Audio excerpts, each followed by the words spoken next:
Bom dia, povo de Deus, a paz do Senhor Jesus. Sejam todos bem-vindos, sejam todas bem-vindas a mais um devocional de Salmos. Hoje com muito sono. Fala, minha gente, Pai do Senhor Jesus, muito bom dia. 6h07 da manhã, falando baixinho aqui, vocês conseguem ouvir a gente bem? Quinta-feira, 3 de julho de 2025, devocional de Salmos, nossa sequência continua. Acorda! Acorda pra mim. Vamos orar? Vamos lá. Vai. Senhor Deus, te agradecemos e louvamos a Ti por tudo aquilo que o Senhor tem feito por nós. Toma nossa vida nas suas mãos, abençoa, joga por terra todo mal. Toma esse devocional, Pai, diante do Senhor e que pessoas venham ser alcançadas e edificadas para a glória do Teu nome. Em nome de Jesus. Amém. Amém. Glória a Deus. Gente, vamos lá. Salmo de número 57. É um salmo que tem 11 versos, tá bom? Aí do texto diz assim, ó. Louvor pela bondade de Deus, ao mestre de canto, segundo a melodia, não destruas, hino de Davi, quando fugia de Saul na caverna, tá? Se você observar detalhadamente esse salmo ele é a continuação do salmo de número 56, o salmo que nós fizemos o devocional de ontem, tá? Trata-se de um salmo de lamento, também de oração, na qual o Senhor, ele ouve a oração, ele castiga os ímpios e livra os retos, tá? O que está acontecendo aqui? A gente já falou um pouquinho do cenário de ontem. Davi estava fugindo, ele se esconde, né? Foge de Saul, se esconde lá em Gade, que a gente sabe que é a terra dos filisteus, que também eram inimigos, e logo depois ele se esconde num outro lugar, que na verdade é uma caverna, na caverna de Adulão, tá bom? Então, só para vocês saberem qual é o contexto aqui desse salmo, estudiosos acreditam e afirmam, tá? Vamos lá, eu escolhi para poder falar, e eu já passo a minha oportunidade para ele, eu escolhi os versos 1 e verso 2. O verso 1 diz assim, tem misericórdia de mim, ó Deus. Aí você observa que ele repete, tem misericórdia de mim, ó Deus, tem misericórdia, pois em ti a minha alma se refugia. À sombra das tuas asas me abrigo, até que passem as calamidades. Então, aqui no verso 1, eu aprendo uma verdade aqui, eu até anotei aqui para poder não esquecer, só para vocês lembrarem. Davi já tinha sido ungido rei, tá? Em lugar de Saul. Só que ele ainda não havia ainda assumido o trono. E Saul tá doido para matar Davi, tá? Perseguindo aí Davi para poder matar. Só que, na verdade, esse momento que Davi está fugindo de Saul, Deus, ele não perde nada. Deus, ele já sabia disso tudo que iria acontecer. Deus, ele está usando esse cenário, Deus está usando esse momento, Deus está usando essas perseguições para quebrantar Davi. E aí você percebe que Davi, quando ele vai orar, ele fala, tem misericórdia de mim, ó Deus, tem misericórdia. É um clamor aqui por misericórdia. É uma petição aqui que ele faz de forma repetida. Tem misericórdia. Quando você observa o Salmo 56, que foi o salmo que a gente falou ontem, ele também utiliza esse termo, tem misericórdia. Quando você vê o Salmo de número 51, que a gente também já abordou aqui, ele também utiliza a mesma expressão, tem misericórdia de mim, ó Deus. E aí o que eu aprendo? Enquanto a maioria das pessoas, quando observa, né? Imagina você aí, fugindo de alguém e se esconde numa caverna. A maioria das pessoas acreditam que a caverna é um lugar seguro. É um lugar onde você está sendo escondido, você está sendo escondida. Só que se você for parar para analisar, gente, o contexto de Davi, por isso que ele pediu misericórdia 2 vezes, porque a caverna, ela também pode ser uma arapuca. Porque imagina se o teu inimigo te pega lá dentro, não tem saída, não tem para onde você sair. Então, da mesma forma que a caverna, ela pode parecer uma fortaleza, e pode te ajudar a te socorrer de algum momento, ela também pode ser uma armadilha. E quantas pessoas elas acabam entrando em cavernas achando que está ali escondido, que tá ali, ninguém vai ver, mas na verdade acaba sendo pego. Então, Davi, ele entendeu que ele poderia tanto estar protegido, como ele também poderia ter caído numa armadilha. Então, o que ele fez? Ele clamou a Deus por misericórdia. Tem misericórdia. Ó Deus, tem misericórdia. 2 vezes ali. E quem é Deus? Deus, ele é o Pai das misericórdias. Porque se Saul achasse ele ali, gente, era o fim, tá? Então, o que eu aprendo aqui e já trago pra gente? Davi não pleiteia seus direitos. Por que eu tô falando sobre isso? Porque se a gente for parar para analisar, Davi já foi ungido a rei. Ele poderia muito bem virar para Deus e falar assim, Senhor, o Senhor prometeu, eu sou o próximo rei, entendeu? Então, não. Mas Davi, ele não pleiteia os seus direitos quando ele vai clamar. Ele clama por misericórdia, mas ele não faz exigência para Deus. O Senhor me prometeu, porque tem gente que faz isso, né? Coloca Deus contra a parede, o Senhor falou que ia fazer isso, o Senhor falou que ia fazer aquilo. Davi não. Davi, na sua humildade ali, ele falou, tem misericórdia. Não faz as exigências, mas ele suplica por compaixão. Então, que essa seja o nosso aprendizado hoje. Não venhamos nos sustentar naquilo que Deus nos deu. Tem gente se sustentando porque tem cargo, porque tem função, porque faz alguma coisa e está esquecendo do que o que nos guarda, o que nos move, são as misericórdias do Senhor. São estas as causas de não sermos consumidos. São elas que nos garantem estar aqui hoje, pela manhã, falando com vocês. É a misericórdia dele. Isso aí, gente. O verso primeiro aí, tem misericórdia de mim, ó Deus, tem misericórdia, pois em ti a minha alma se refugia. À sombra das tuas asas me abrigo até que passem as calamidades. Está assim na versão que eu estou lendo aqui. De forma metafórica, Davi está dizendo aqui que Deus cuida dos seus como uma ave cuida dos seus filhotes. É isso que ele está dizendo aqui. Ele fala assim, minha alma se refugia, à sombra das tuas asas me abrigo. Lindo, né? Ou seja, ele está dizendo, está demonstrando de forma comparativa que Deus é um Deus que guarda os seus da mesma forma que uma ave tem cuidado e guarda seus filhotes, ok? O abrigo aqui que ele está tratando nesse verso fala de acalmar a alma. Então, olha só, gente. Tem misericórdia de mim, ó Deus, tem misericórdia, pois em ti a minha alma se refugia. Ok? À sombra das tuas asas me abrigo. Ou seja, somente no Senhor eu posso ter a minha alma acalmada. E acalmar a alma fala de estabilidade mental e estabilidade emocional. Não é instabilidade, é estabilidade. Então, quero deixar para o seu coração aqui nessa manhã, que se você confia em Deus, se abriga de fato em Deus, pode ter certeza, suas emoções serão estabilizadas e principalmente a sua parte mental, repito, emocional, eles vão estar estabilizados e o adversário não vai conseguir desequilibrar você. Não vai. Vai. Sou eu?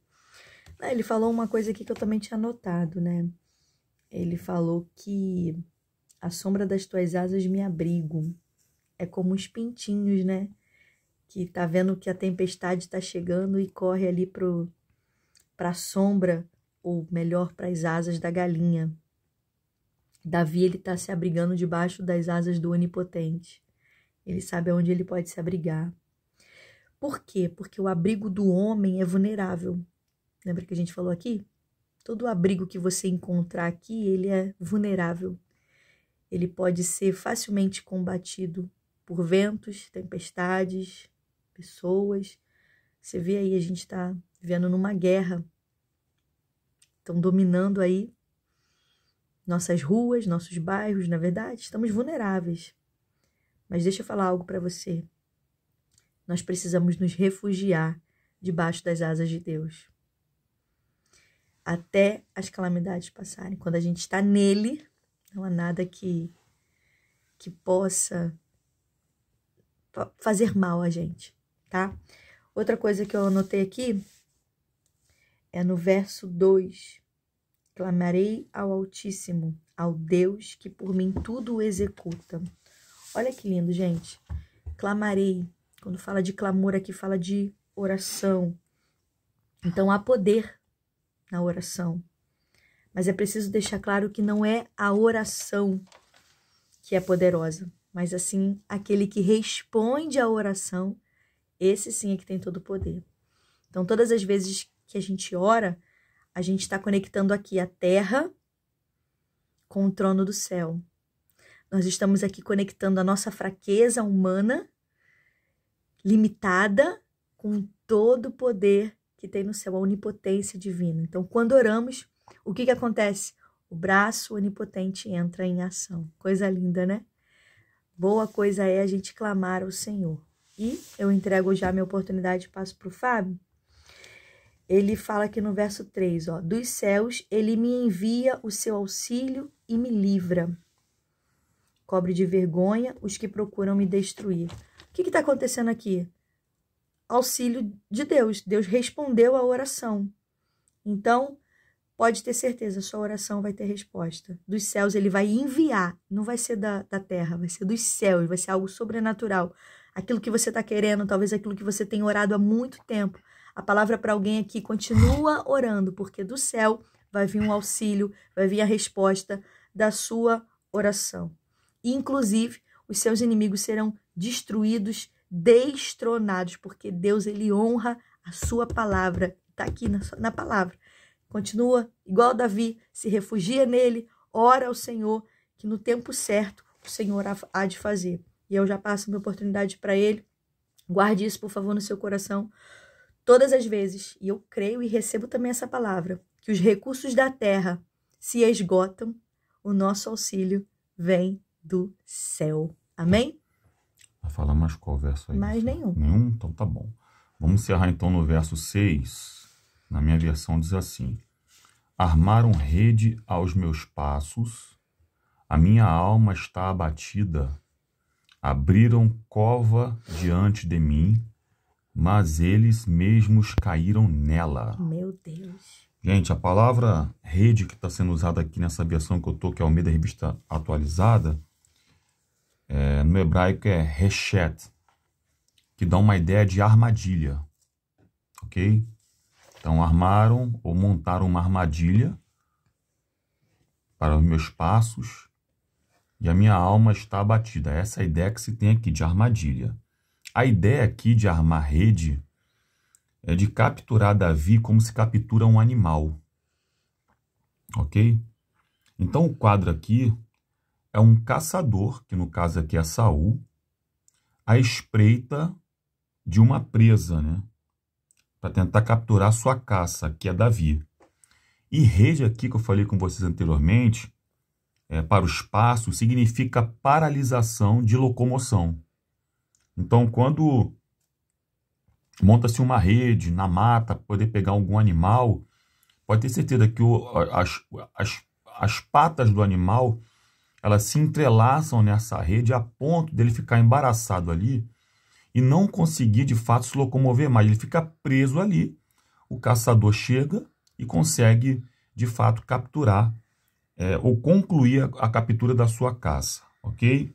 Só que na sequência do verso que nós lemos aqui, o quadro agora muda. Porque Davi afirma que abriram uma cova diante dele, mas eles mesmos caíram nela, ok?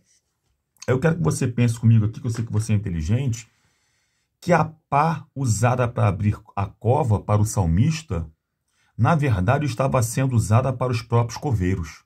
Eita. Porque quem cava a cova é coveiro. Vou repetir. A pá usada para abrir a cova para o salmista, na verdade, estava sendo usada para os próprios coveiros. Cova aqui, gente, fala de fim de história. A ideia aqui é final de vida, final de história. E Deus não precisou fechar a cova de Davi. Às vezes, né, Deus está fechando uma cova, fechando uma sepultura. Não, aqui percebam, Deus não precisou fechar a cova de Davi. Pelo contrário, a cova ficou aberta. Porém, quem caiu foram os próprios que tentaram ou que tramavam contra ele. Quero que você entenda aqui nessa finalização desse nosso devocional de hoje, Salmo 57, é que a ferramenta está nas tuas mãos, mas é você que decide se usa para poder cavar cova para os outros ou para pavimentar o caminho de quem chegou depois de você. Meu Deus. Quem estava perseguindo quem? Saul perseguia Davi. Então, quando essa linguagem metafórica que Davi usa acerca dessa perseguição que ele está sofrendo, diz que abriram uma cova contra mim, só que eles mesmos caíram na cova que eles abriram. É o seguinte, olha só, para abrir cova, primeiro tem que ter pá, tem que ter algum instrumento para poder abrir essa cova. E muitas das vezes, gente, esse instrumento está na mão da gente. E somos nós que decidimos se abrimos covas para prejudicar outras pessoas, isso é muito sério, tá? Que eu estou dizendo aqui. Meu Deus. Ou se usamos essas pás para poder ajudar a pavimentar o caminho de quem vai chegar depois da gente, o que vai vir depois da gente. Saul chegou primeiro, mas queria prejudicar quem chegou depois. Ao invés de ajudar quem chegou depois a ir para o mesmo lugar que ele já estava. Meu Deus. Foi por isso que ele perdeu o lugar dele. E quem assumiu o lugar dele? Davi. O próprio Davi. Fica essa palavra nessa manhã e reflita muito nela. O que você tem feito com as ferramentas que Deus tem permitido chegar nas tuas mãos? Meu Deus. Abrir cova para os outros? Ou de fato você tem uma mentalidade de pavimentar o caminho para que quem chegou depois trilhe o mesmo caminho que você já trilhou? Deus te abençoe. Meu Deus, é forte demais. E aí? Costumo fazer uma pergunta, como uma mensagem que o Senhor tem me dado. Você, nesse tempo, se comporta como Saul ou se comporta como Davi? Glória a Jesus. Aonde você chega, o ambiente fica leve ou o ambiente fica pesado? Vamos orar para encerrar? Depois dessa, só oração. Vai, amor. Senhor Jesus, te damos mais uma vez graças por tudo aquilo que o Senhor tem feito por nós. Toma o dia dessa quinta-feira dessa pessoa, meu Pai. Eu não sei que horas que ela está assistindo esse devocional, se é cedo, se é tarde, se é à noite, se é em outro dia. Mas mesmo assim eu te peço, abençoa a vida dessa pessoa que nos assiste, abençoa a nossa vida também, meu Pai. Tu és Deus que pode edificar as almas, ó Pai, através dessa tua poderosa e bendita palavra. Joga por terra todo mal e uma quinta-feira, meu Pai, surpreendente, extraordinária e abençoada, em nome de Jesus. Amém. E graças a Deus. Amanhã, Salmo 58, tá? É isso. Gente, beijo. Tchau, gente. Paz de Cristo. Deus abençoe.